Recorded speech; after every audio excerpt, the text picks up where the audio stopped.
Bonjour à tous et bienvenue dans la capsule vidéo Réaliser une frise chronologique niveau 1.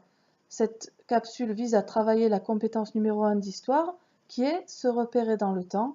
Donc aujourd'hui nous allons travailler à la frise chronologique de façon assez simple dans le but d'apprendre à classer les événements dans l'ordre chronologique. C'est parti. Une frise chronologique représente le temps qui s'écoule.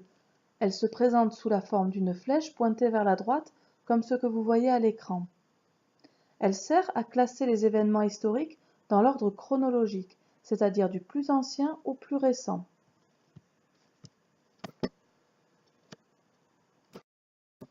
Dans une frise chronologique, la flèche est pointée vers le présent, c'est-à-dire vers notre époque. Plus un événement est récent, plus il va être placé proche de la pointe de flèche. Au contraire, plus il est ancien, plus il va en être éloigné. Par exemple, si je dois placer sur la frise les deux repères suivants, en premier Toumaï, le plus ancien cousin connu de l'homme, qui a vécu à 7 millions d'années, et ensuite la domestication du feu par l'homme il y a 400 000 ans, je placerai Toumaï très éloigné de la pointe de flèche car il est beaucoup plus ancien, et je placerai la domestication du feu beaucoup plus proche. Bien sûr, je n'oublierai pas d'indiquer la date de ces deux repères. Voilà, je vous laisse à présent le travail à faire.